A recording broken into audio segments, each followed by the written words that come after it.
My name is Etti Edu, and I'm managing partner of Jackson Etti Edu. And I think the question everybody always asks me is, what's your job as a managing partner? And I tell them my job is a very easy job, and I'll tell you why. I'm responsible for looking after our clients, our people, and the firm's strategy. So our clients come first, as you can see in the order I've put it. You come first. You're the most important people to us. And when I say looking after our clients, we've even broken it down further. So we're very specific as to what that means. So the first thing is legal expertise. That's why you come to us, for legal expertise. The second one, which we do, and we hope you notice, is operational excellence. And the third one is what we call smart collaboration.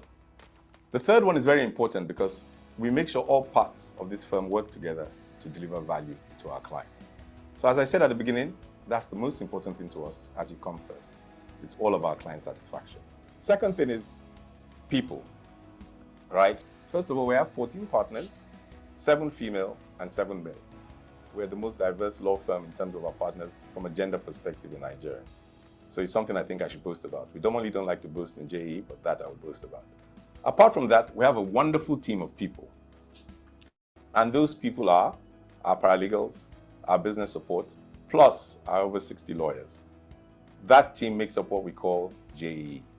So our people are the most important thing to us. And to be honest with you, we think it differentiates us from everybody else because we invest heavily in our people.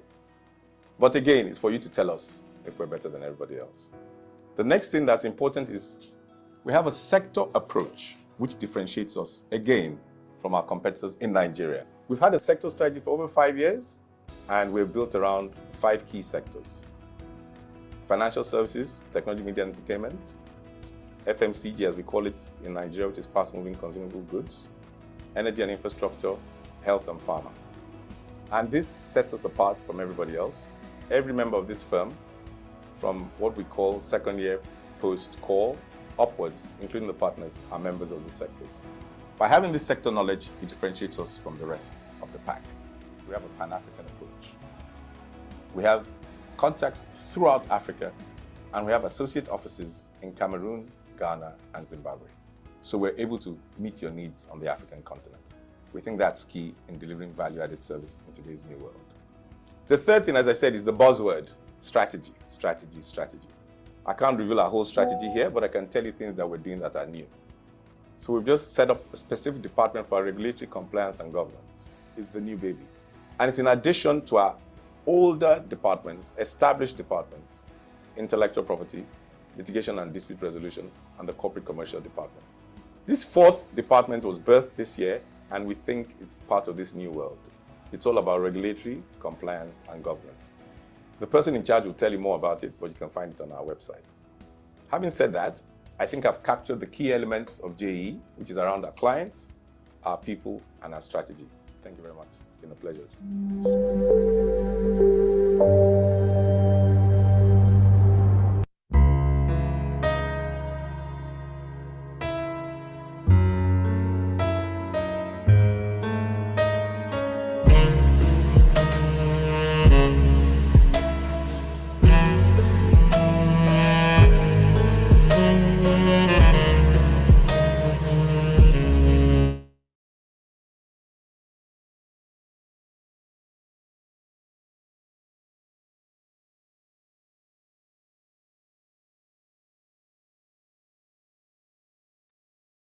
Hey, good morning, ladies and gentlemen. My name is Maria Malaika Kemi, and it's my pleasure to welcome you to Assessing Capital 2023, co-hosted by Jackson Etti Edu, a full-service law firm with head office in Lagos, Nigeria, and ADSERO Ragy Soliman Partners, a full-service law firm in Egypt. Thank you for taking your time to join us in this session today. Our theme for this year is Africa's Fintech, financing the next level of growth. And we have put together a team of subject matter experts who have been gracious enough to agree to share their experience with us. Today's event promises to be engaging and an enlightening experience for all of us. It should be a good time for us to invite our friends and colleagues to join us in this session, where we share valuable and informative knowledge. Special welcome to our panelists. We appreciate your willingness to share your knowledge and expertise with us. I'm confident that by the end of this session, we'll all gain something from the presentation. I'd like to welcome Mr. Adekunle Shoibo to present, to give us the opening remarks before we go into the session. Thank you. Yeah, good morning, everybody. It's such a great pleasure to have people join us for this year's edition of Accessing Capital 2023. In terms of what we do at Accessing Capital, it is a forum created by the law firm of Jackson, Etti Edu to discuss capital raising requirements, financing requirements, challenges faced by businesses in accessing capital, as well as providing solutions, to those challenges. And it's a great pleasure this year for us to co-host this year's Accessing Capital with the law firm of ADSERO, Ragy Soliman Partners, a full-service law firm, just like Miriam mentioned, based in Cairo, Egypt. And in this year's session, we want to zero down onto the fintech industry to discuss and profile solutions, some of the capital raising challenges that we're seeing in recent times. You would agree with me that the tech and fintech industry across Africa has experienced significant growth in accessing funding across the continent. However, over the last 12 to 24 months, we have seen a decline in this funding, right?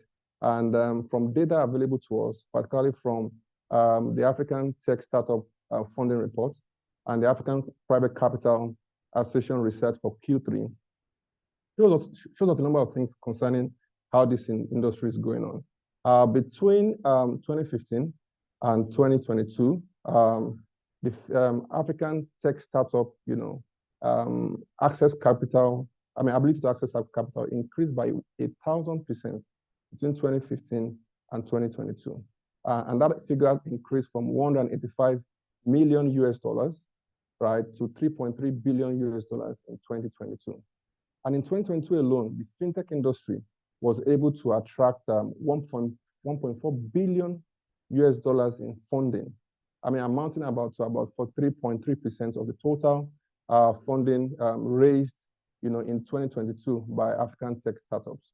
And if you look at this industry, if you look at country by country, you realize that between 2021 and 2022, Nigeria and Egypt topped the list of top funded countries, accessing capital. And this is why we're bringing leading law firm from Nigeria and a leading law firm from Cairo, Egypt, to discuss, the current state of the industry, the challenges we're facing, and to see how we can provide solutions to it. If you look at the tech startups between 2021 and 2022 in Nigeria, they raised between 903 million and 776 million US dollars in 2021 and 2022, respectively. In Egypt, tech startups raised 445 million US dollars in 2021 and 811 million US dollars in 2022, right? So this shows, underscores, the capacity of African fintech startups, to absorb, capital. But in the wake of the decline in access to capital that has been experienced, over the last 12 to 24 months.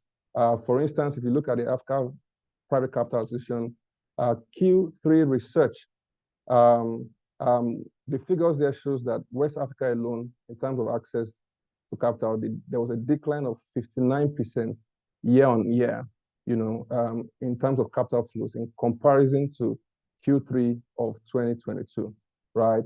So this speaks volumes. But one thing is sure, is that the industry remains resilient. The capacity has been demonstrated, right? The opportunities remain enormous, right? In terms of, if you look at financial inclusion, the gap is still wide. If you look at the number of transactions that are currently being done, they are mostly cash transactions. So this speaks to opportunity. So our question here today is, how do we raise capital? What should we be doing at this period of time? How do these businesses scale and have access to funding and finances to scale this business? And that's going to be the subject of our discussion today. So we'd like you to join the conversation. Please post your questions into the chat box or the chat icon or the Q&A icon. Join the conversation with your comments and questions. We'll be taking those conversations, those questions, those comments, as we discuss along today. And I wanted to enjoy the deliberations. Then you're welcome once again, and thank you for joining us. Thank you, Mr. Shoibo, for that opening remark. So before we go into the panel discussion properly, allow me to present a brief overview of all our panelists at the session today. So I'll start with Mr. Bassam Rafat. Mr. Bassam Rafat joined A15 in 2022. A15 is a financial capital venture based in Cairo. Prior to A15, Mr. Bassam was an investment professional at Helios Investment Partners, the largest African-focused private investment firm that manages funds totaling $3.6 billion. Before joining Helios, Mr. Bassam was part of the telecoms media technology investment banking team at JP Morgan in London. Mr. Bassam started his career with KPMG as part of their advisory function, and he holds a master's degree in finance from the London School of Economics and a bachelor's degree in business management from Aston Business School. Okay, so Mr. Mobolaji Adeoye. Mr. Mobolaji Adeoye is also a venture capitalist in Lagos, Nigeria. He's a prominent figure in the financial investment world and serves as the founder and managing partner at Consonant. Additionally, he plays key roles as a board member at Apex Commodities Exchange, Pezisha, Livestock Trade Services, NG Clearing, and Medallion Communications. He has also contributed his expertise as a managing director at Kuramo Capital Management. His impact extends to serving as a board member for MDAT Global and Gebeya. Prior to his tenure at Barclays Capital, Mr. Adeoye served as a senior hedge fund accountant at Farallon Capital Management, an investment firm based in San Francisco. His responsibility entailed a deep understanding of legal structure and economic returns associated with real estate investment vehicles. His educational background includes earning an MBA from Columbia Business School. He also holds a BSc in accounting from the University of Maryland. Our next panelist is Mr. Mohamed El Feki. Mr. Mohamed El Feki comes with over 20 years of commercial experience, mostly in financial institutions, with a focus on consumer finance product development for mass market segments. Mr. Mohamed is the founder and CEO of Slings Finance Solution. Prior to joining Simple, Mohamed was the chief executive officer of Value, an Egypt-leading consumer finance company under EFG Emin. Before that, Mr. Mohamed held many managerial and supervisory roles in diversified industries, including Bank Audi, Mashreq Bank, Oral Investment, Flat Auto Egypt, and Vodafone. Mr. Mohamed holds 3 academic degrees in Masters of Business Administration, Marketing Diploma, and a Bachelor of Engineering. So we also have on our panelist today, Mr. Onyema Wigwe. Mr. Onyema Wigwe is an experienced investment professional and currently a co-founder of Devos, a mobile technology company focused on fintech and data inclusion. Prior to founding Devos, Mr. Onyema was a venture capital investment professional at Kate Afri Invest Innovation Fund, CAIF, a $110 million joint venture fund between leading global VC fund, Kate Innovation, and the pioneer African PE/VC platform, Afri Invest. At CAIF, he focused on technology investments in the fintech and health tech sector spaces. While at CAIF, he also led a series of investments in PalmPay, largest consumer fintech platform in Nigeria. Our next panelist is Mr. Mohamed, pardon me if I pronounce your name wrongly, Mr. Ahmed Abdelgawad.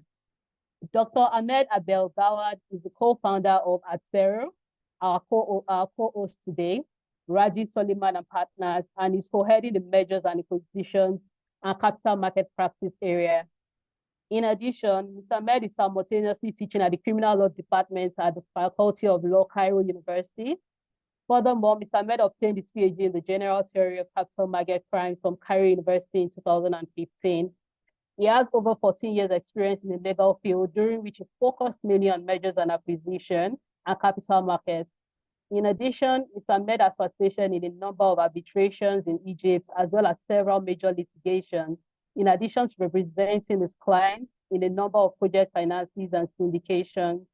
Mr. Ahmed has also represented a number of private equities in high-profile transactions, as well as representing a number of national and multinational companies through a wide range of industry. We also have with us our own Mr. Adekunle Shoibo. Mr. Kunle Shoibo is a partner in the corporate commercial department of Jackson Etti Edu. He co-heads the financial services sector and leads the corporate merger and acquisitions team and oversees all sector heads.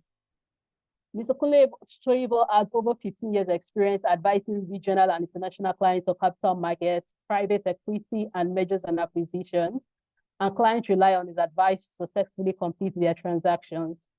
They regularly seek his legal-like focus and fluency in every aspect of corporate and commercial law. Mr. Kunle's specialism is capital markets, mergers and acquisition, private equity, and transaction, and he has also advised on several high-level debt and equity issuance transactions with considerable experience in private placement, rights issues, public offers, and bond issuance, as well as regulatory and compliance matters relating to government debt issues.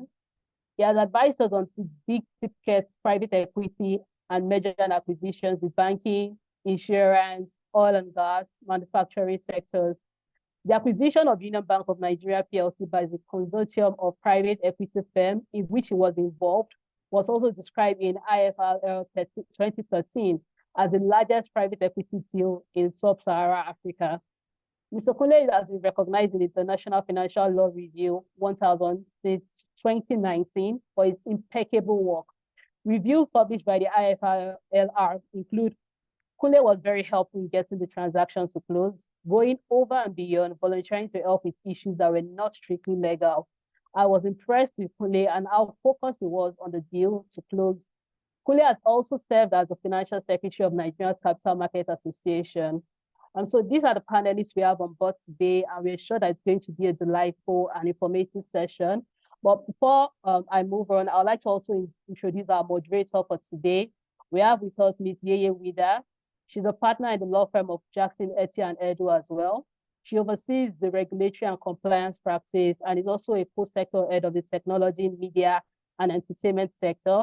And her primary responsibility is with clients in the technology and fintech sector. Ms. Wida advises companies in the fintech, technology, and financial service sector on business compliance and regulatory issues in respect of setting up and doing business in Nigeria. Our clientele includes multinational fintech and technology companies, as well as incumbent financial institutions and fintech startups in Nigeria. Our legal expertise, combined with our passion for knowledge of the financial technology sector, sets her apart as a thought leader in the field of financial technology. Ms. Wida has a certification on fintech from Harvard and is also a chartered secretary, duly accredited by the Institute of Chartered Secretary and Administrators in the United Kingdom. Her extensive experience in advising on regulatory issues in fintech transactions. She has also been involved in providing strategic advice in a number of high-profile commercial transactions, including mergers and acquisitions, equity financing, crowdfunding, etc., with respect to startups in the fintech space. She has over 15 years practice experience, which are cut across international commercial arbitration, intellectual property rights enforcement, commercial litigation, as well as general commercial legal advisory. Once again, we welcome everyone to this session. Like I said earlier, this session promises to be interactive and hopefully we get valuable and information knowledge from this session. So without further ado, I'd like to call on Ms. Wida, who will be moderating this session for us today. Thank you very much, Miriam, for introducing my panelists, and welcome again to our distinguished participants and panelists. Without further ado, we'll go straight into the questions for the panelists. My first set of questions will be going to the venture capitalists on the panel, that's Mobolaji and Besem. Sorry if I do not pronounce the name correctly. So my first question is this. Reports have it that between July 2021 and 2023, Africa's fintech attracted about 2.7 billion in venture capital. However, over the same period this year, the venture capital funding for fintechs have been on a decline, while the opportunity remains enormous because most transactions are cash-based on the continent. So my question to Mobolaji will be this: what are the factors responsible for the decline? I don't know if you want to share your ideas on what are these factors that are responsible for this decline. Yeah, definitely. Thank you very much, Yeye, and thanks, Jackson Etti, for putting this panel together. I think that the factors, I'll probably say they are, macro and also micro.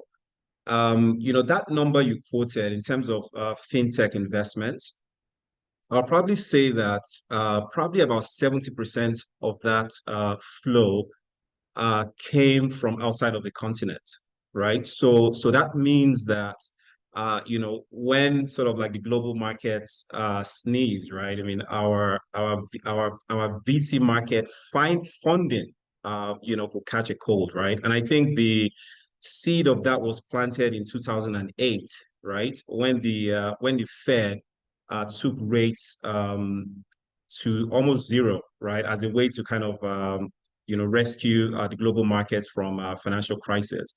And I think that because that lowering of rates to zero didn't create any sort of major inflation, the Fed actually kept it low for almost about 13 years, right? And the result of that is that it made capital very easy.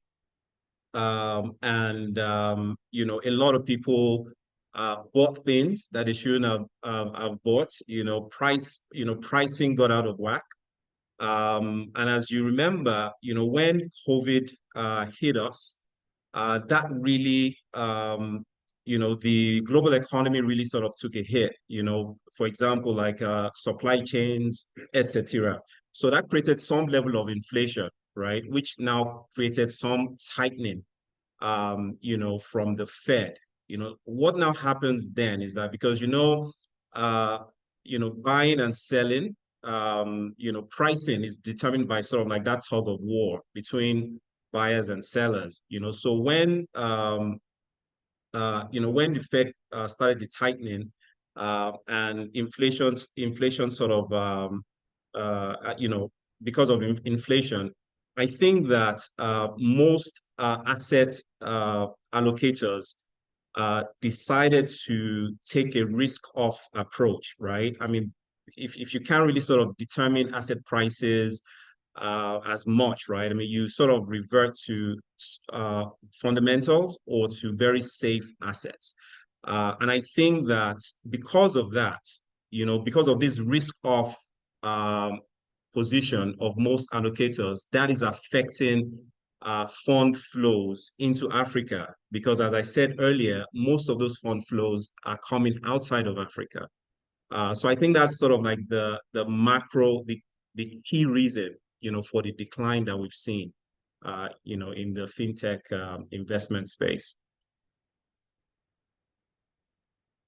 Thank you, Mobolaji. You've spoken to the macro effects of the macro reasons why there's a decline in the funds. Would you want to the micro?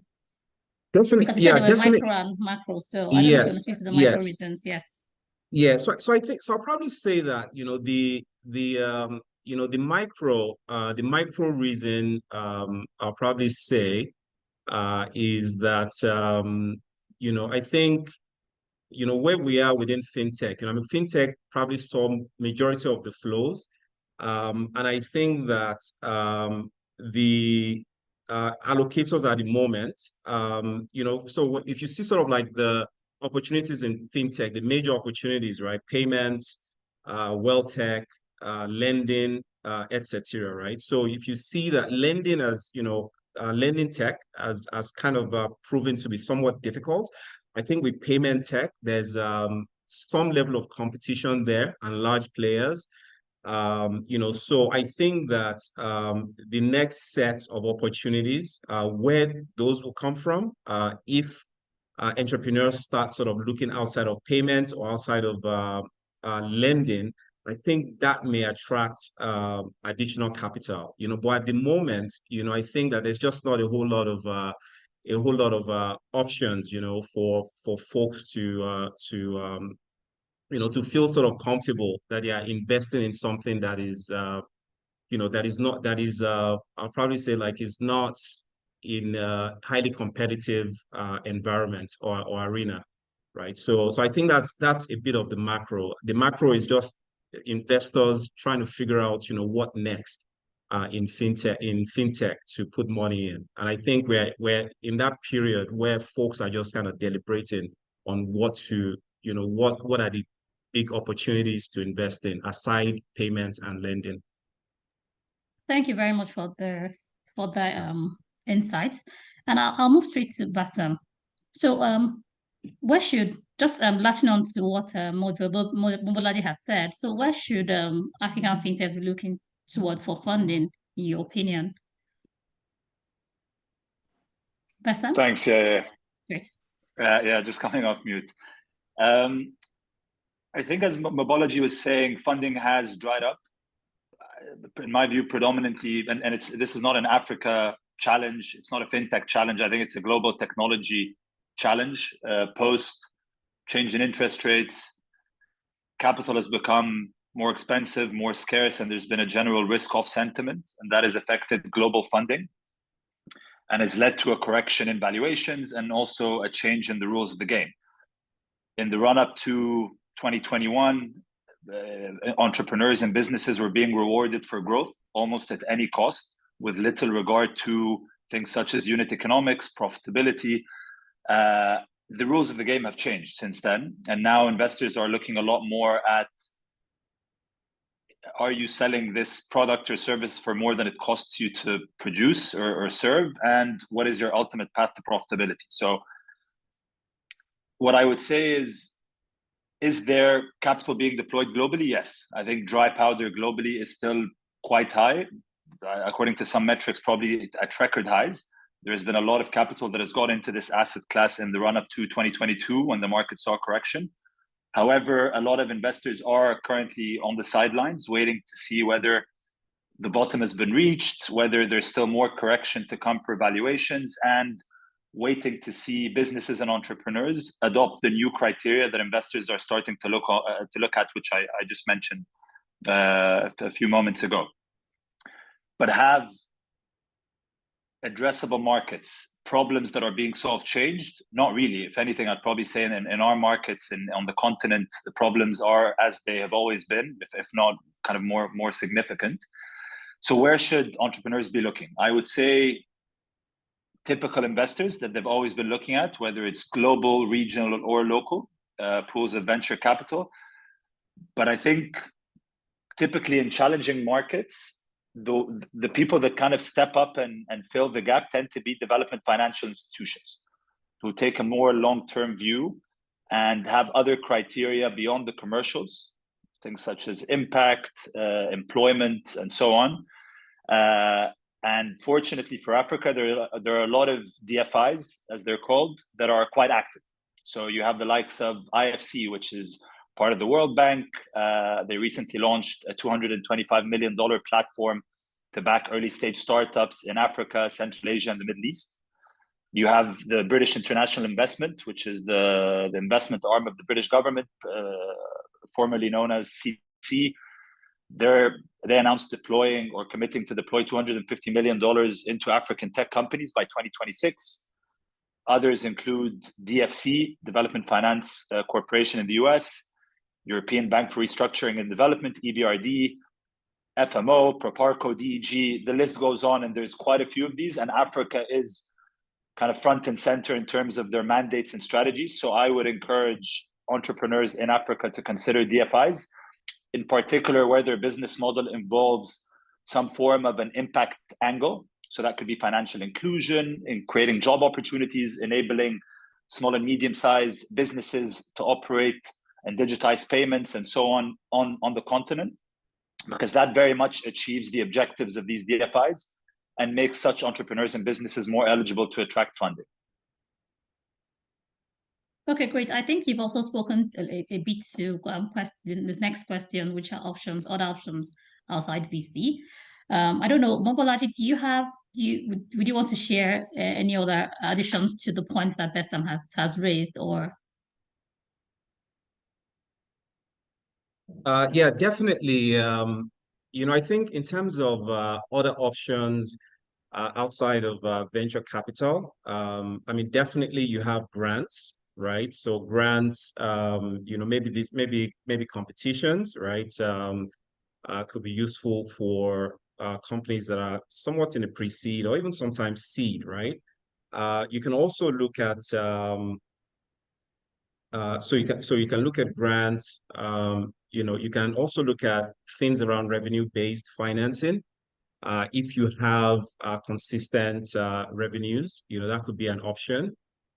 Debt could also be an option. Again, you have to be careful with debt, right? I mean, taking debt in uncertain environments can be a bit of a risk. So, but it's an option that some may qualify for. We've also seen some options like crowdfunding. Although sometimes that could have a negative connotation in venture. But hey, I think if that's what you have to do to survive, that's you just have to take that option. But most importantly, I'll say that the best option is from your customers, right? So I know that's that's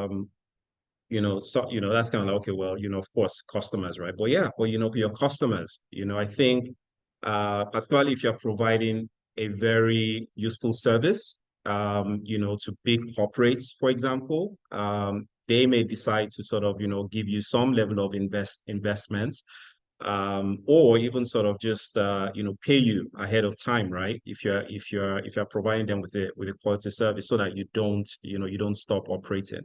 So those are the alternatives that I would recommend now. Thank you, Bassem and Bolaji, for the insights. I'll summarize at the end of the conversations for our viewers. So very quickly, let's move on to the next question. And that'll be directed at our founders on the panel.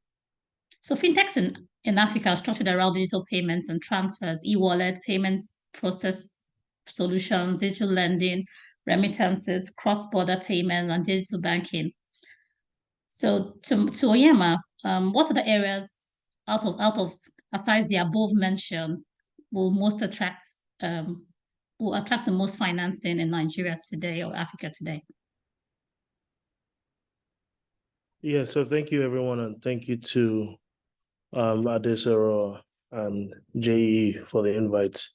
I mean, I think in general, the core portion here is obviously payment processing, right? There still needs to be companies set up that go after merchant collections. But I think payment processing at its core needs to be dissected between collecting payments for businesses, collecting payments for micro merchants, and collecting payments for individuals. I think a lot of what we've seen in the past is payment collections for businesses, which is essentially portals being set up, card-present transactions. We've seen the likes of TMAP, PalmPay also in Nigeria, go after micro merchants in the agency banking space. But we still have a missing pool or a missing portion of the market, which is the individuals, the average everyday merchants, which according to Smeden is 42 million individual merchants that don't really have tools to collect payments from. I think that's where a lot of money would be channeled to for 2024. That's where a lot of investment appetite would be. I think with the entry, specifically in Nigeria, of the telcos as well, I think we're going to soon start seeing tech solutions built around PSBs. So the payment service bank licensing that MTN and the others have. I think we're going to see remittance solutions. We're going to see insurance solutions. We're going to see wealth investment solutions around PSBs as well, because obviously the telcos have distribution. So those are, for me, the areas that are quite interesting. And as a founder, those are the areas that I'm also looking at. Thank you. Thank you. So I'll just go to Becky. I hope I pronounced your name rightly, but if I did not, please forgive me. So what areas should the continent be focusing on from an opportunity and value proposition perspective, in your opinion? Well, hello everyone, and thank you for having me in this interesting discussion. So, well, I think I won't add much to what has just been mentioned.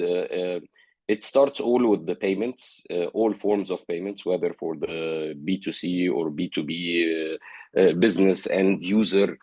So I think the areas lies within the payments because it's the start for everything else when it comes to complementary and supplementary businesses that depends on a robust payments infrastructure. So I think countries should, especially African countries, should start cooperating together when it comes to the infrastructure or the payments infrastructure to the continent as a whole. We need to have a sort of a framework that is that has a well-defined vision that is acknowledged and endorsed by all African countries. Thank you, Alfiki. But I'll just go back to both of you again, because when Mobolaji spoke earlier on, he says that there's in terms of accessing capital, he mentioned that it appears that there's so much competition in the space, the payments and wealth tech and land tech space that Nigerians are focusing, and they should look at other areas. But I hear both of you still talk around the payment solution space. Is there only do you have any other options aside the payment processing solution space that is already kind of oversaturated? I think that's where the question is going to. Well, definitely, there are a lot of business verticals, but what I'm trying to say is that at the end, they all boil down to a financial transaction, right, or a monetary transaction. So you might have a lot of use cases, a lot of business scenarios that you can start building on them, business cases. But if you're not ready or you're not well equipped when it comes to the payment infrastructure, then all of those scenarios are not valid. So I can repeat what he said when it comes to insurance, when it comes to health tech, when it comes to edutech. There are a lot of verticals, but they all should be built on a robust infrastructure or payments infrastructure. Yeah, and maybe just to add to that, I agree with Mobolaji around the competition in payments, but I think you also have to look at what portion of the market lies the competition. So obviously, if you're going for tier one merchants, ShopRites of the world, the retail stores, you're going to be competing with the banks. You're going to be competing with the tier one fintech companies that want that business. So like Mohammed was hinting to, fintech companies of today have to really focus on niche markets that are defensible and that are large enough, right? So payment processing for pharmacies, for instance, how many pharmacies are in Nigeria, and can one payment company aggregate all these pharmacies, layer up wealth management, layer up credits, education as well. Even little things like fuel stations, right? How do fuel stations collect payment, right? So payment is quite broad. Financial penetration is still quite low, right? There's still a lot of things to be done in that space, and there's still a lot of money to be made and invested in that space. So up until the point where cash is really minimal, and there are countries where cash transactions are minimal, I think there still needs to be capital to be deployed in the payment space. Thank you, Yema, for the additional comments. I'll just move straight on to our legal advisors on the panel. That'll be our questions. To be in the dynamic landscape, so I'll direct my questions to Kunle and Abel Gawad. So I'd like Abel to go first, then Kunle, you may have additional points. So in a dynamic landscape of African fintech, where innovation is thriving, what key strategies and resources do you believe are essential for fintech startups to successfully scale up their operations, reach unserved markets, and contribute significantly to the economic growth? I'll direct that question first to Abel Gawad, then Kunle, you can touch on additional points. Thank you. Thank you very much. Again, I think it's very interesting to hear the insights from my colleagues here on the how they see the market and how they see the opportunities also in the African market. And I would start by saying that we have a very good market when it comes to the fact that we have significant populations on the continent that are young and tech savvy, and at the same time are underserved by the conventional financial service providers.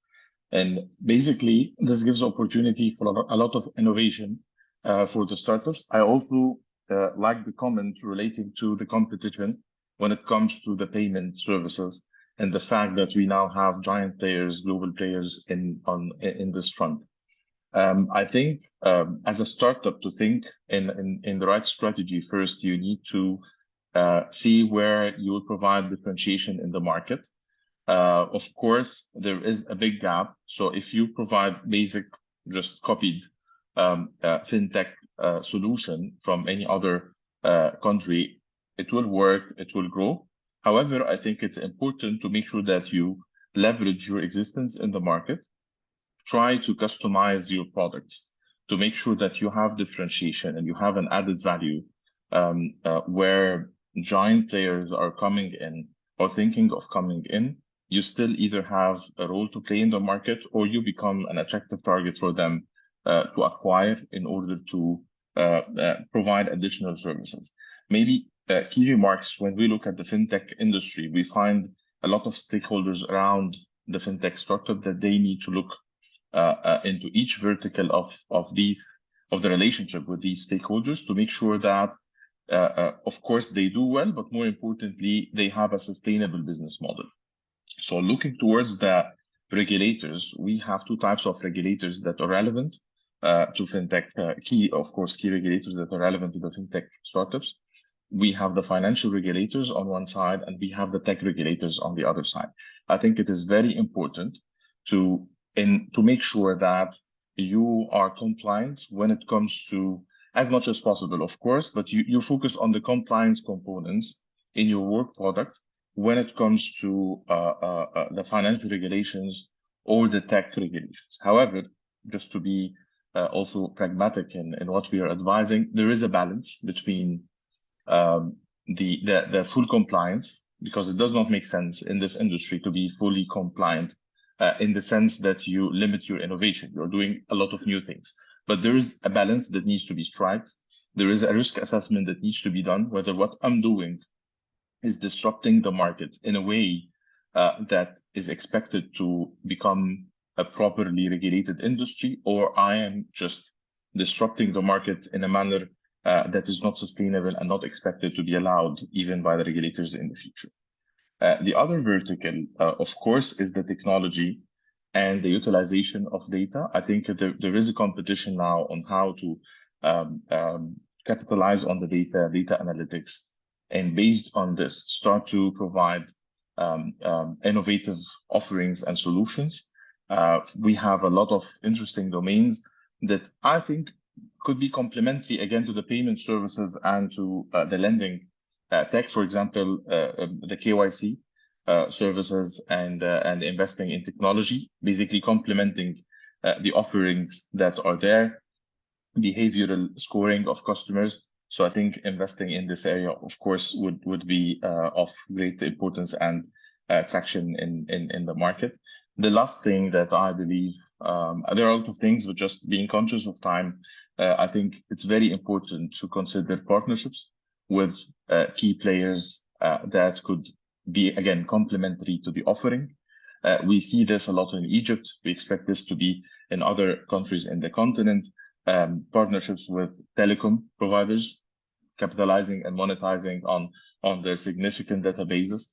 Partnership actually with banks and conventional financial institutions to try to capitalize and build on their expertise and basically complementing their offering with the innovation that startups are offering. Thank you. Kule? Yeah, so I will just add to what Mohammed has just explained, right? He's quite covered the plane. But in terms of your products, right? One of the things that are critical, particularly in the African space, is to ensure that in framing those products, you are looking at gaps in terms of customer satisfaction. You're looking at the challenges within the reach across the customer segments, right? And then you are bringing on research to ensure that you are looking at things that really meet customer needs, right? And your innovation that makes your innovation customer centric, right? And you're able to meet those needs. It brings clarity to the innovation, right? And it makes the products unique so that you can use that to also be able to attract investment. And in terms of the regulatory issue, right?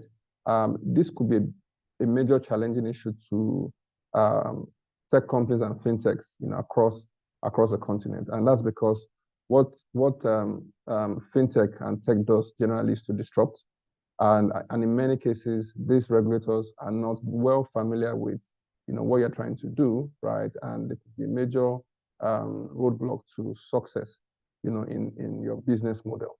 So one of the things I think fintechs should do on the continent is to engage the regulators, because as of today people have seen the benefits that technology fintech is bringing to the continent, and it's what we need to do is to be able to engage the regulators ahead to ensure that they understand what you're trying to do. They see the benefit from a financial perspective and a technology perspective. And just like Mohammed mentioned, there are two broad sort of regulators you have to deal with. You deal with the financial regulators, and this could cover either banking, insurance, pensions, across board, right? And you also deal with the tech regulators, who will be looking at critical and important things, privacy, and the like. So we need to engage these regulators, way ahead, let them understand what we're trying to do, position, the innovation within the context of the current regulatory framework and that they can understand, and try and let them see how they can fill the dotted lines, in relation to all those things. So in terms of resources, I would say, you still need capital, right? You need talent, right? So it's a talent that helps you to drive the innovation, right? To do the research to ensure that the innovations are customer-centric, customer satisfaction oriented, so that once you bring out those products, people can easily latch onto it, right? And it's attractive to investors to fill the gap and the opportunities within the industry. So it's to keep seeing how you can build on talent, build the infrastructure, right? As well as accessing capital. Once you have these three resources, right, you're able to deal with your innovation, you're able to help your engagement with the regulators, you're able to partner with other people, right? And your product offering becomes unique and exciting. Well, thank you, Kule, and thank you for those additional insights. I think uniqueness of your service offering has been mentioned again times and times on this conversation. So I that's a good feedback for our audience. Just on the back of the conversations, I'll just go straight to Uyema again. So what would you advise African fintechs to do in order to attract funding for the growth stage of their businesses? Hello, Uyema. Hi. Yes. No, I'm with you. I think the key thing, like I think Mobolaji mentioned earlier, is and Bassem as well, is just unit economics, right? A lot of the investors now are would I say, like hypersensitive to profitability and sustainability in business. So it's no longer business as usual, where it's growth at all costs, but profitability at all costs. So to be more attractive, there needs to be some sense to the scale in the way you hire people and in the way you acquire customers, as long as you're doing it sustainably. I think if you get those pieces right, then you'll be quite attractive to investors. The market is big, and there is like Bassem said, a lot of dry powder available for companies that get it right. Perhaps that dry powder needs to slowly move to Series B and D. We are seeing a lot of the traditional private equity funds that have raised triple digit in the millions funds now go into venture capital, raising 200 million plus. So the Series B to D space is about to start opening up. Some of these funds have also raised capital with strong co-investment rights from their LPs as well, right? So we're going to see more activity for Series B and Series D companies, but in order to get there, compliance has to be right, unit economics has to be right, and sustainability has to be right as well. Thank you, Oyema. Alfie, could you, what key areas of the business should typical African fintechs be looking to invest in order to scale efficiently?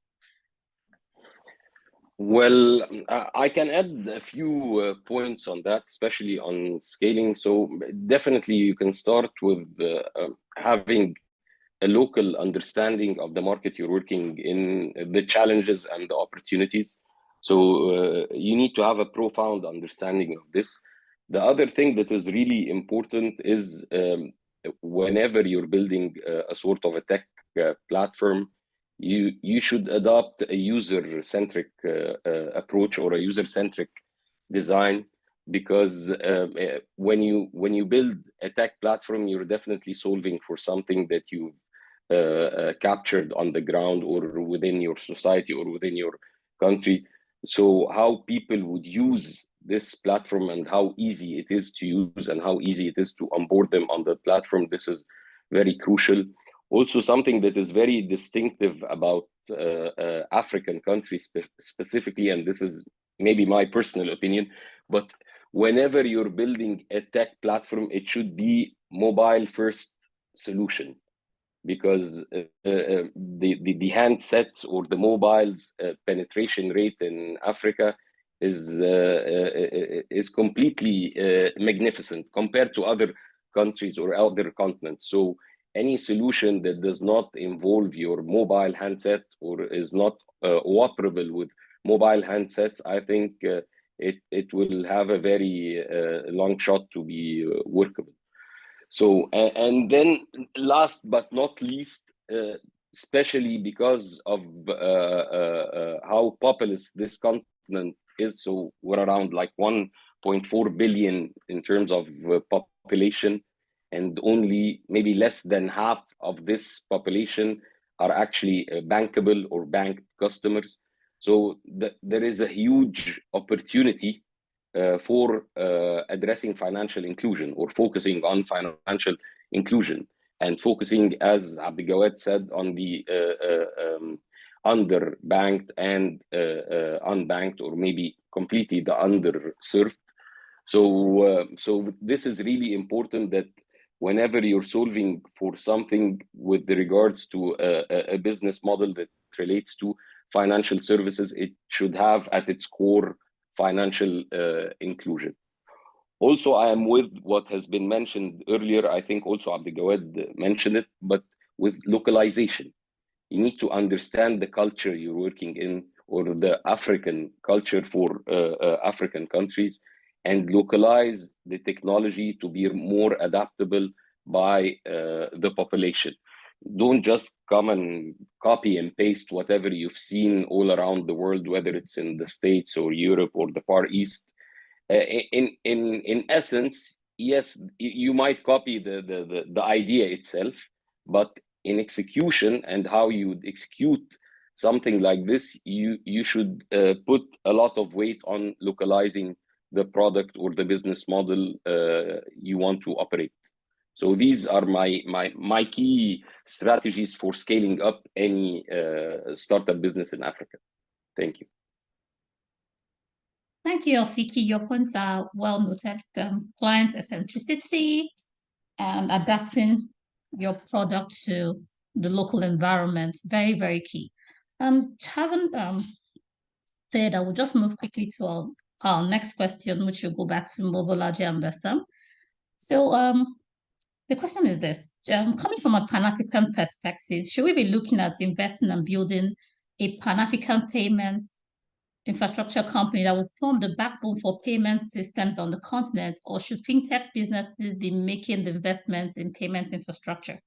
What are your thoughts? I'll leave Bassam to first speak, then Mobolaji. Thank you very. Okay. No, thank you very much. I think I do think we have to build a Pan-African payments infrastructure. I mean, I think a lot of entrepreneurs have attempted to solve that problem of cross-border payments.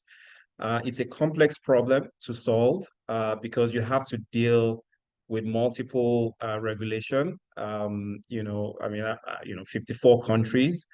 So complex regulation. You also have to sort of contend with multiple currencies, right? So, so we think that it's a worthy effort, and I know that AfriExim, I think they founded something called PAPS to do exactly that. I think that should be accelerated significantly because there's no justification, right, for trying to convert Naira to CD and have to go through the USD, right? So I think that it's something that is essential and an essential utility actually for Africa's prosperity. Very, very important. But to sort of quickly answer, a question that I had before around your question earlier around payments, and what are the different opportunities, right? It goes back to this as well, right? So if you sort of look at this Pan-African payments infrastructure, if you step back, right, the first thing actually that we need to do is to ensure we have a good identity infrastructure, right? Because oftentimes one of the difficulties of cross-border payments, within African countries and outside of Africa, is that issue of onboarding, KYC, etc. So I think ensuring that we have a solid identity infrastructure first, as a utility. Next, ensuring we have a Pan-African payments infrastructure, again, as a utility. I mean, I think if we're able to do both, it will unlock significant value. And I think by doing that, my view is that a lot of entrepreneurs, that are currently sort of focused on efficiency innovation in the payment vertical, we'll probably be able to focus a bit more on market creating innovation, right? Because I just think payments and lending are somewhat solved, but the critical keys in payments actually that remain unsolved is that cross-border within Africa, and also a rail that allows Africans to pay seamlessly in the UK, anywhere in the West. I think we're still locked out of that economy through lack of a strong payments infrastructure. So yes, I definitely think we need to build a Pan-African payments infrastructure. I'm not convinced that it can happen without entities like AfriExim or governments coming together to solve that. Thank you, Mobolaji. Bassam, any additional thoughts? Yeah, I'd say I think infrastructure, as a general comment, infrastructure is a key enabler for a thriving fintech ecosystem. And there's a few poster childs globally that we can look at. I think the one probably worth mentioning is India. They introduced the unified payment interface, which I think has been kind of the backbone of their digitization effort on payments. And I think UPI, based on the latest stats I saw, it's being used by over 70 mobile applications and over 50 million merchants in India. And that has really transformed the digitization of payments effort in India. Similarly, Brazil has had similar success with Pix. And on the continent, Egypt, for example, introduced their instant payment network in 2022. Nigeria has NIBS, instant payments. And I think that is one of the core pillars of a thriving fintech ecosystem, is a local instant payment network that has the right API interface for the private sector and for entrepreneurs to build on top of. And that kind of distinction between what the public sector, i.e. in most countries, it will end up being the central bank or an affiliated entity to the central bank, building the infrastructure layer and creating, rather being a delineation between what the public sector is doing and the enablement it is offering to the private sector, and what the role of the private sector is with the necessary enabling regulations and kind of support mechanisms, such as things like the sandbox environment. If you're someone who is testing something that regulation doesn't exist for, come in a welcoming environment from the regulator to try it out. So I think instant payment networks is one. I'd say another one, which I think is quite important from an infrastructure perspective, is open banking, which basically provides third-party access to financial data through APIs, which essentially democratizes access to financial information and acts as a key enabler for fintechs to build on top of that. So if you think about a lending use case, for example, in a world where open banking is enabled, any lender can get real-time access to third-party verified data, so a company or a business or a consumer's bank account, and make a credit scoring and a lending decision based on that. So that leads to better credit scoring, probably increased access to credit, both on the consumer and the business side, and more likely, probably more likely better decisions, so lower cost of risk and default rates. So I say that's a second kind of key pillar from an infrastructure perspective that enables better or bigger opportunities for the private sector and for entrepreneurs.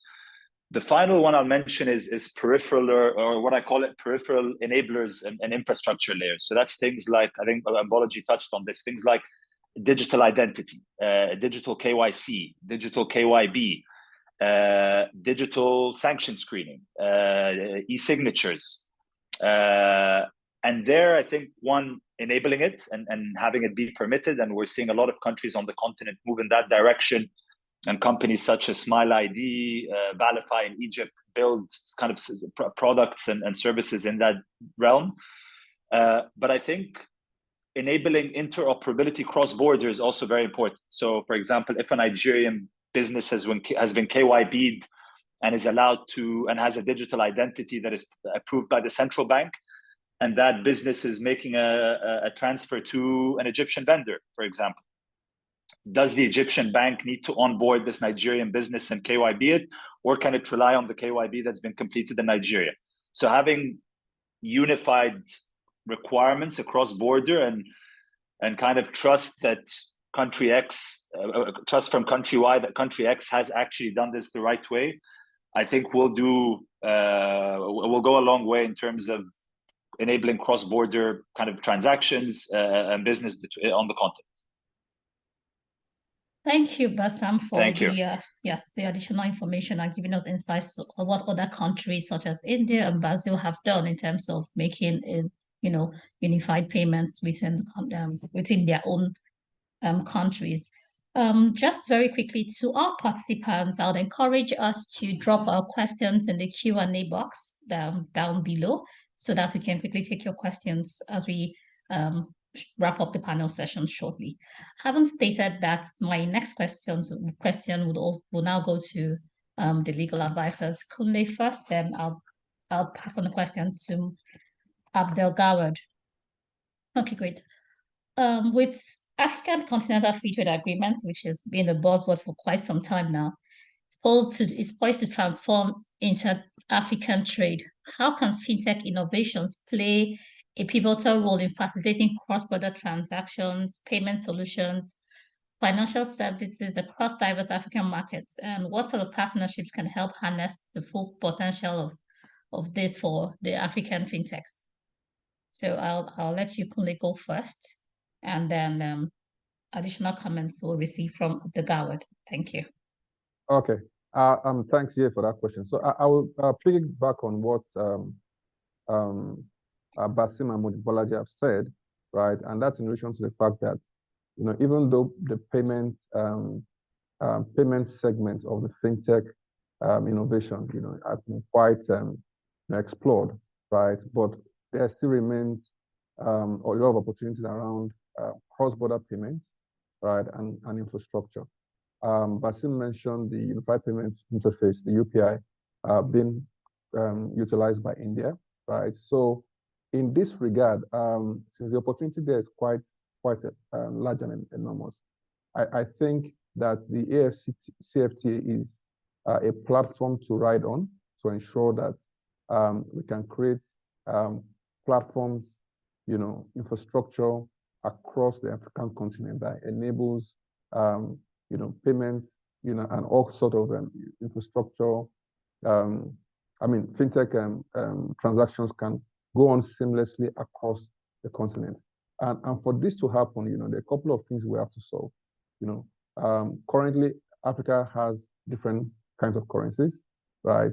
So that means we need to look for platforms and infrastructure that allows us to have settled payments, in our own currencies, and it is received in the currency of the destination country. And that's what the Pan-African Payment Settlement System, has begun to do, right? But I think we need more platforms, right? They can be sub-regional, across the entire continent. And this is where the partnership comes to, because that can be done, just by fintech entrepreneurs, and funds, right? You need governments to be on board. You need DFIs to be on board, just like Afrexim is doing for PAPS, right? You need the local payment gateways in the different countries to be on board. And that's where the partnership lies, across those, different entities, government, fintech businesses, DFIs, and payment gateways. There has to be conversations, and engagement and advocacy on how, different infrastructure that are set up locally, sub-regionally, can easily interface and work seamlessly. And these are areas where, like Bolaji mentioned, we don't have sufficient exploration of investment, right? And these are things that we should be pushing, but it still requires that sort of collaboration across the different countries on the continent to ensure that we can harness this. So AFCFTA has created a platform, right? We need the partnerships, we need the innovation, right, to ensure that we can birth, cross-border payments across the continent. This is one of the things that we require to ensure that we can really increase the penetration across the continent, right? And they have to be platforms that can be able to allow for multiple types of financial services that will cover not just only payments, but into banking, insurance, digital banking, insurance, pensions, all the things that we had mentioned earlier on this webinar. It has to be robust enough to cover all those sort of payments, and that would significantly increase penetration. So I would say we need to look at solving problems around currency, right? Because the currencies are not the same across the continent. Probably we have 50 different currencies across the continent. You need collaboration to be able to let this happen, right? And need fintechs, governments, DFIs, payment gateways to sit down together and map out a strategy on how we can leverage the CFTA to allow for cross-border transactions in the fintech space. Abdelgawad, any further thoughts? Yes, actually, this is a very interesting topic. So I think the free trade requires, of course, having supporting financial services. I would say that one of the key challenges facing free trade among African countries is the availability and, more importantly, the level of trust when it comes to payment processing between different parties. The second challenge is that the majority of business players on the continent belong to the small and medium enterprises more than big corporates. And as a result, these entities are already facing struggles in finding sufficient financial services from the conventional banking systems locally in their countries. Adding a cross-border component would increase to a great extent the financial barrier towards trading. I think this is one of the big gaps and one of the big opportunities for the fintech players. However, the challenge is that when we talk about infrastructure, when we talk about a payment system, we don't have an a central African clearance system in the conventional banking and financial system. I understand the PAPS is the first attempt to have this on a sub-regional level with aims to expand this into the African continent. Just to be practical, I think this will take time. This requires a lot of investment and would be challenging to have developed at the same pace that fintech services and startups are operating. I think, as Noel mentioned, it is a big opportunity to start collaboration on a limited scale. So between two countries, between a group of countries in a specific region, building solutions and systems that would allow an easy and smooth transfer of funds. Of course, the involvement of the regulators would be required. However, it's easier to do it on a limited scale rather than doing or implementing this on the continent level. Also, Mason mentioned the concept of sandbox, which I think has been very useful on the Egyptian market. I believe one of the things that could be useful under the free trade agreement and the regulatory bodies there is to consider in the context of fintech running some sort of sandbox solutions or opportunities to explore solutions that can work across cross-border in this. It's a bit difficult, but I think it would be very important and useful to facilitate and ease the trade between the countries. One last comment, and actually it goes to the last question about strategies to differentiate. Another approach would be to look towards specialization. I think also on this level, on the free trade across countries, if we start focusing on the high priority industries where we think that these are has the largest flow of trade between the countries on the continent, and then starting to design and build and enable building fintech solutions that are customized to these industries with all their specifics, I think this will be very important. And again, from a fintech company individual perspective, it is important to have a specialization. We now see a lot of players doing very well on the payment front, for example, when they focus on education and start to add financial management services to their customers, either the both parties dealing in the transaction, agri-tech as well, payment solutions that are customized to agriculture with all its uncertainties and challenges, and insurance as well. So I think, again, it's very important, very crucial to be pragmatic. I think we will need to start on more limited scale and ensure ability to integrate in the future when we are ready to have a Pan-African infrastructure hand in hand with the free trade agreement. Thank you. Thank you, Abdelgawad, for the insights. It's very clear that having the Pan-African payment gateways solution. It's key to our fintech companies to thrive in Africa. Having stated that, one last question, which I'll just run around the panelists in I'll give you, let me say, 4 seconds to answer it. On cybersecurity is really a big issue in terms of in the fintech space. So very quickly, panelists, I'll just go as I see your names. I'll call you on the. So what do you think is it important to maintain a strong cybersecurity? What role does the government and private sector entities and international, what role do these people have to play in terms of ensuring cybersecurity in the African's fintech ecosystem? So I'll start with Bassam. So I think the short answer is it's super important. We've seen a lot of examples where people get this wrong. There are severe financial implications, data security, and data breach implications, and a lot of reputational damage that can be caused by this. My personal view is if it's left to people, or as in the businesses or the private sector, to decide when to do it and what and how to do it, some may do it right and others may not, to be honest. So the way, like in markets where we've seen this done successfully, is it becomes a mandate. So for example, once a year, you need to do a cyber security health check. You need to do X number of penetration tests on your security environment. Mandating certain requirements, which I think is something that probably most central banks do anyways. But even for businesses that are out of the purview of the central bank's oversight, I think this is very important.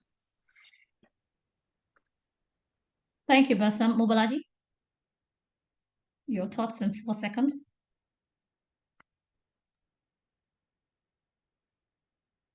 Yeah, sorry, can you hear me? Sure, we can. Yeah, definitely. I mean, everything that Bassam mentioned.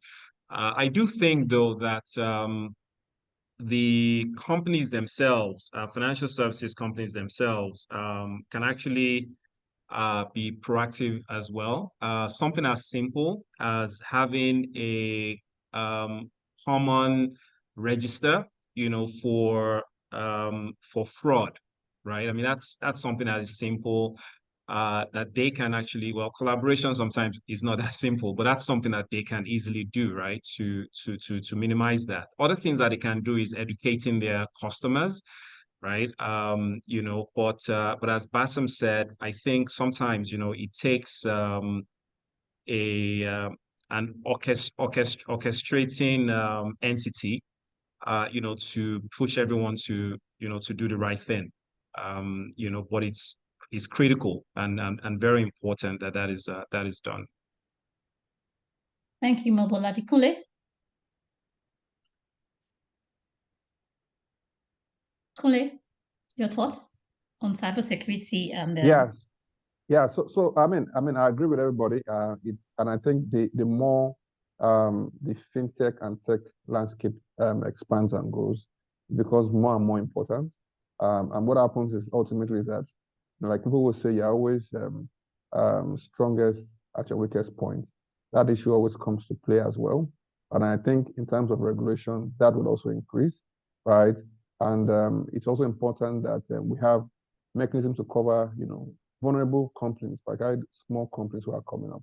And I think over time, there should be sort of like funds grants that will be available to smaller companies to ensure that they are not compromised, right? While people are using their platform to access financial services, right? Because ultimately, when they become vulnerable, they can also bring down or affect the vulnerability of other bigger entities. So it now becomes a web, right, that we have to look critically at, both from a regulatory perspective, right, a funding perspective. We look at vulnerable entities, right, and ensure that we are all covered, across the entire web. So it will become more important. Thank you, Kunle. Elfiki? Hello, Elfiki, you're muted. Thank you. Hi. Well, I echo all my colleagues and panelists on the importance of cybersecurity for sure. And I think the role should be more taken by governments and public sector as well as private sector. There should be some sort of enforceability through regulators, because now all startup founders definitely they would worry about risks and fraud, but I would not advise them consuming their time in building and developing their own security stack. So this is completely unadvisable. So most of us as startup founders, we always look to quick go-to-market strategies, and this mainly depends on having or adopting a low-code, no-code approach when developing your platform. Having said that, security is a crucial part of your business, whatever your business is, whether it's for end users or it's a B2C business or a B2B business, as long as it has whether data privacy aspect or it has monetary impact. So yes, definitely cybersecurity is some of the verticals that should have a lot of focus, but this focus should be mainly driven by regulators all across African countries and endorsed by startup founders. Oyema, thank you, Alfiki Oyema. Yes, I think I agree with most of my colleagues here. I think government needs to play a stronger role in regulating, and regulating means education and implementation. So everything around aggregating knowledge bases to increase awareness, and implementation means also highlighting who the vendors are, right? For Mohammed's point around like who startups should work with. I think ultimately merchant consumers are very vulnerable in our societies. So we need to protect them at all costs, especially when it comes to their payments, especially when it comes to their money. So ultimately, I think it's the responsibility of the government to take control of this. And lastly, Mohammed, before we go to quick summary and the questions from our participants. Thank you. Thank you. I think my colleague covered most of the points. I may add two quick points.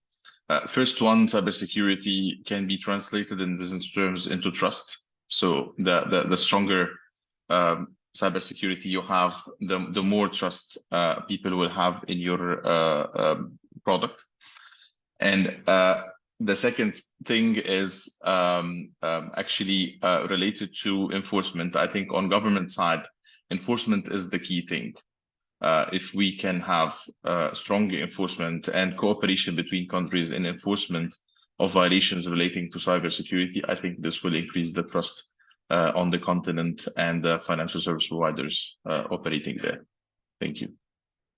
Thank you very much, my panelists. So just for the audience, I'll quickly summarize. So the basic conversations around accessing capital in Africa now would be this. We should pay attention to a sustainable business model. Innovation is key. Look for markets that are less saturated. Client centricity in terms of your products.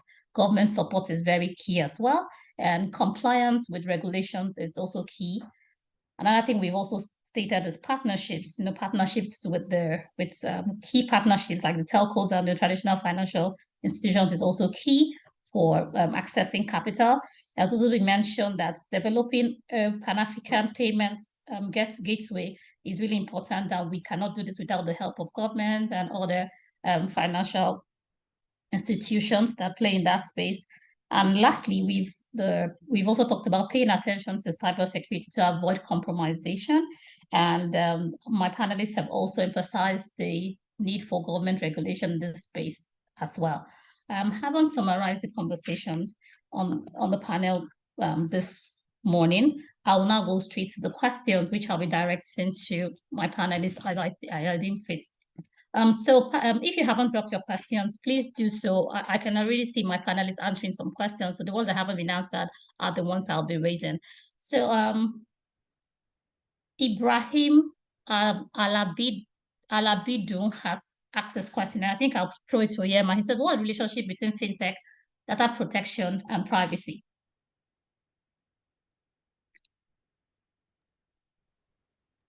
Sorry, if I understand that question correctly, it's what's the relationship between fintech, data protection, and privacy?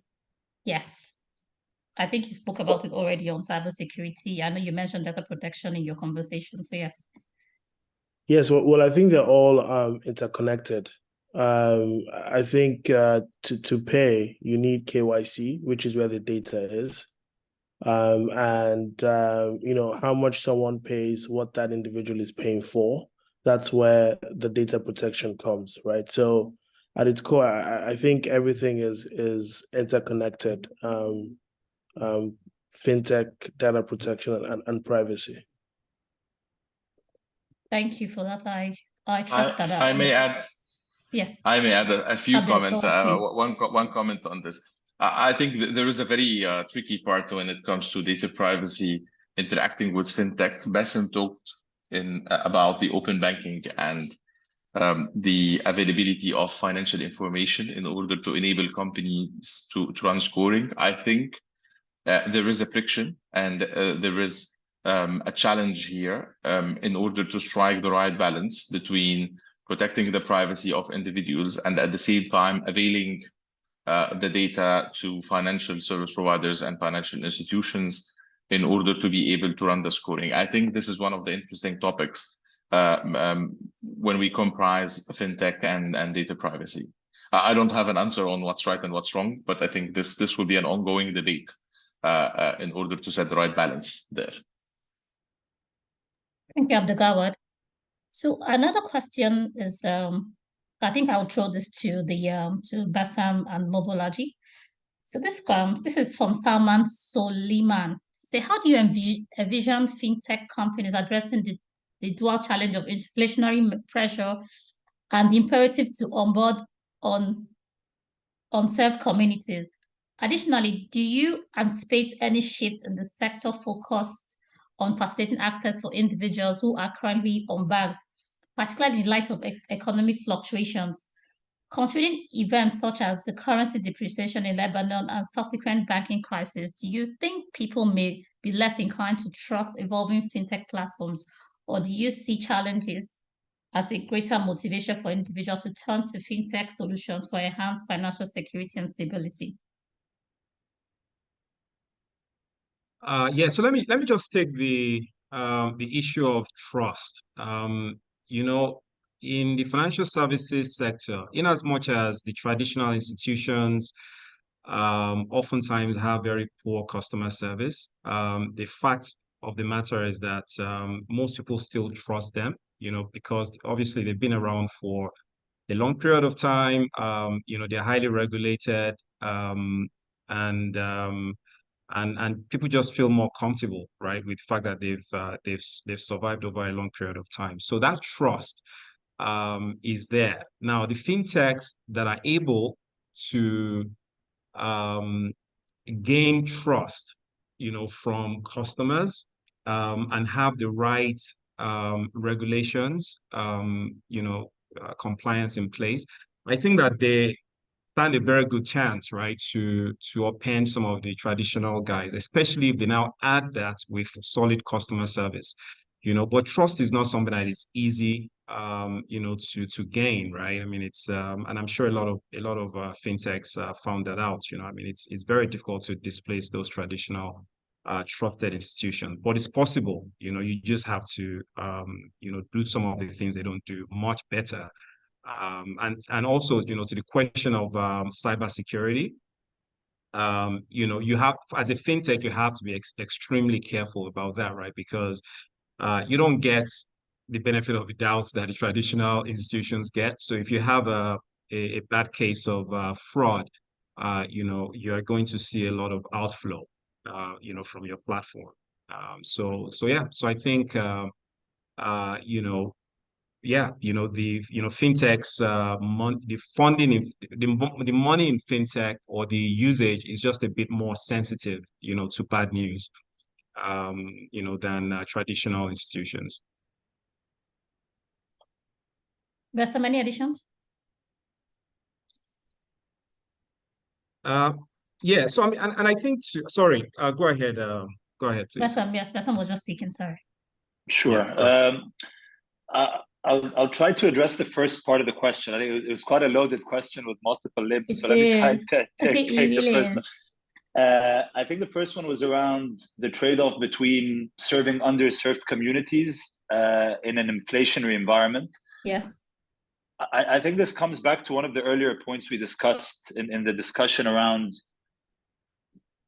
there being a very strong focus on sustainable business models. So while I understand that there's a philanthropic aspect to it, serving underserved communities, but if this is a venture funded or a private sector funded business that is looking to be commercially viable and self-sufficient, whatever the commercial endeavor is, it has to be one that is commercially viable. It has to be one that is either profitable today or has a very clear path to becoming profitable in the near future and has a path towards funding itself until it is profitable. To the extent that a commercial activity needs to be undertaken with no prospect of commercial viability, I feel like that's something that probably falls to the public sector as opposed to the private sector, because otherwise it's like I don't see a path for something like that being funded through private capital. Okay, noted. Thank you very much, Bassam. I'll just go. The next questions probably go to the lawyers. Somebody has asked this. Oladimeji Oluwasomi has asked this. How do you protect intellectual property while raising capital to boost innovative ideas? Okay, I mean, let me just take a shot on that.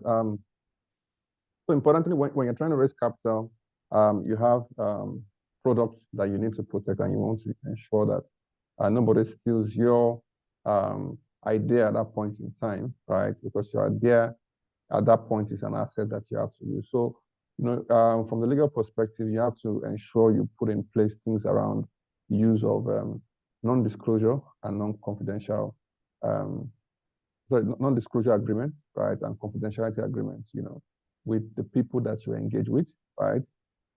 Either those who you are pitching to fund, right? Your employees, the people you engage, you understand, people who provide services to you. You have to ensure that you have those non-disclosure, agreements in place, to ensure that they feel compelled and obligated not to disclose whatever information they come across, right? But also, you also have to be smart in ensuring that you don't share, those critical ideas, and you watch who you share it with, and you ensure that those who you share it with are well aligned with you in terms of the ideas you're going with. In addition, right, you also need to protect some of those ideas, right? If they are trademarks, if they are patents, there are ways you can register those trademarks and patents and ensure that you own them, right? And when you sign agreements with investors, you have to ensure that the rights to those intellectual property ideas, reside in yourself, right? And also when you sign agreements with people, technology experts who help you to design your platform, you have to ensure that read the fine lines of the agreement and ensure that the ideas that you have, belongs to yourself, and the person designing the platform does not own the rights to the ideas and the other issues on your platform. So it's quite a combination of a number of things, the typical non-disclosure agreements, right? With indemnities for breach, and your ability to go after them for those things, right? Then also those rights that you have created, you have to identify what type of rights are they, and you provide the right legal protections in terms of whether they are trademarks, patents, or thereabouts. So those sort of things, are critical. And lawyers like ourselves, can help you look at what you have, right, and tell you what you need to do to protect those particular rights. Thank you, Kule.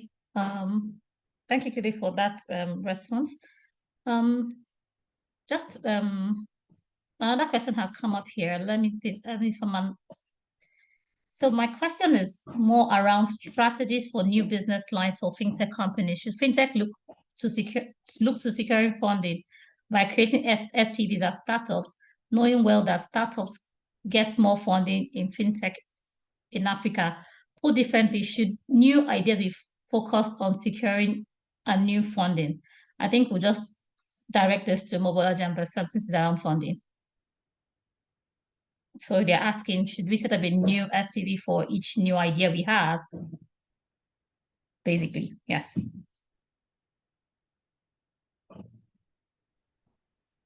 Bassam, yes, you're muted. Yeah, I'm trying to just think about is this more of like a legal / tax question? So setting up SPVs per idea. So I'm not very clear on the question. So it's around strategies for new business lines. So if you need to raise a new business line, do you need to set up create a new SPV to attract funding, or do you just need to use with the new business line, you just use your existing entity? I think that's the question the attendee is trying to ask. Okay.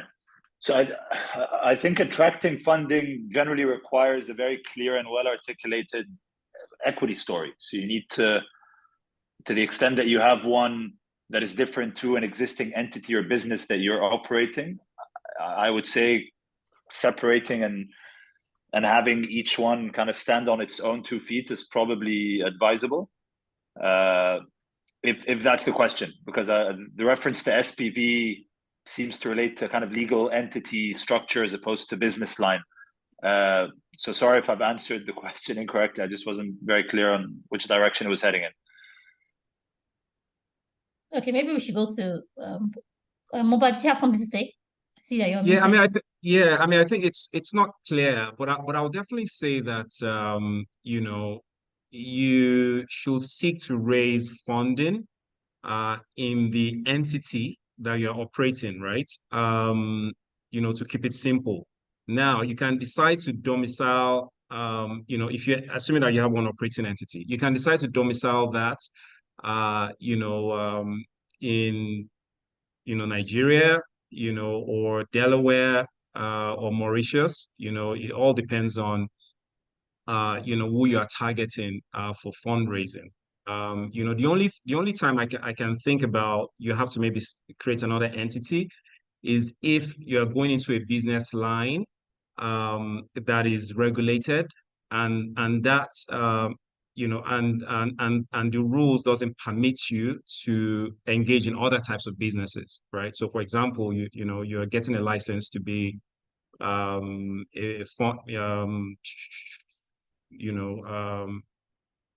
exchange, right? And you want to go into financing. Yeah, you may have to create another entity for that. Then even then you may have to set up a holdco that now holds both businesses, where you now take your investments, because nobody likes to invest.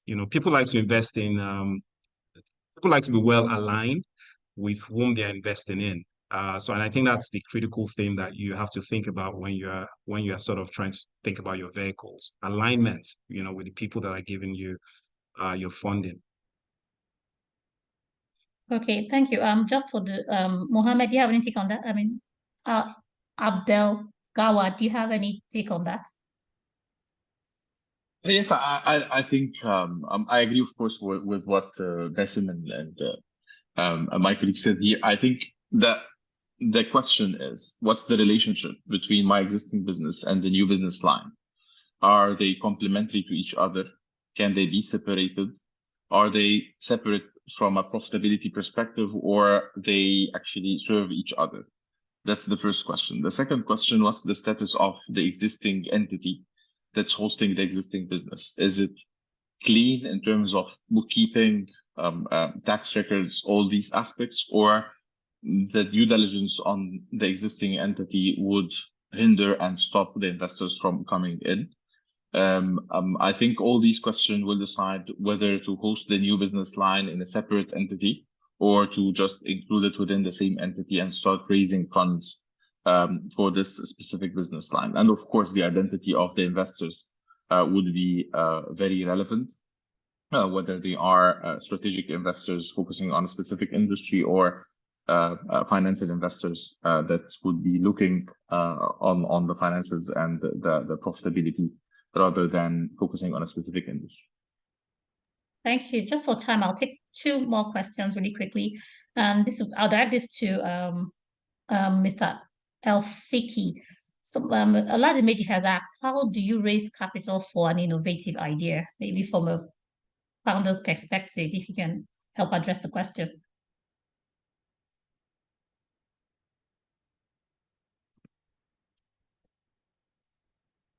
Okay, well, in a short answer, I think it all depends on your storyline and the value creation this idea brings to your community or to your TAM, your total addressable market. So it all lies in your story, the storyline, and what's the value creation.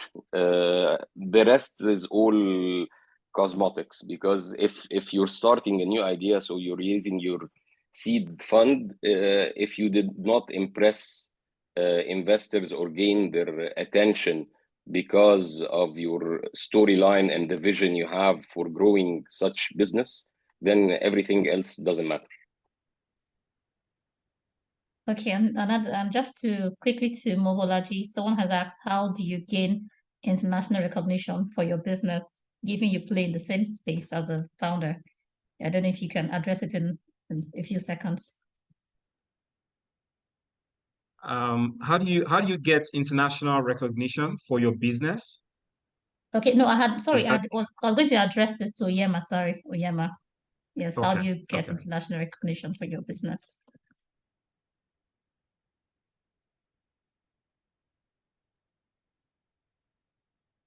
Oyema, I think you're muted.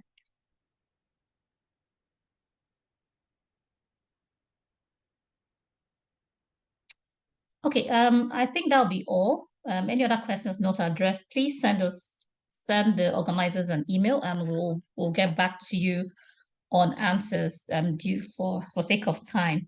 So once again, I would like to thank the panelists for all the insightful conversations, and also thank our participants for staying with us for this long in discussions. As I said, if you have any questions, I think the email addresses of Kunle Soyibo and Abdelgawad are on the screen. Please do send us your questions, and we'll direct them to the panelists to provide useful answers. Thank you very much, everybody, and thank you, my panelists. Thank you very much. Thank you, yeah. Thank you. Thank you. Thank you, everyone.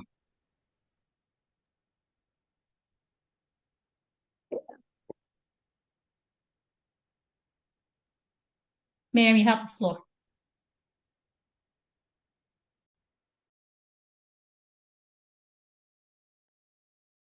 All right, thank you everybody for participating and for staying with us to the end of the session. Trust it was an insightful session, and some of the questions were accurately answered.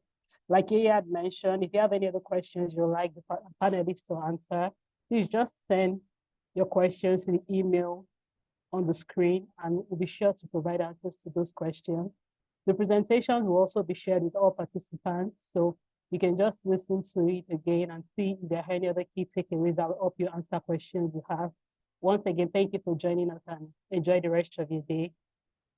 Thank you.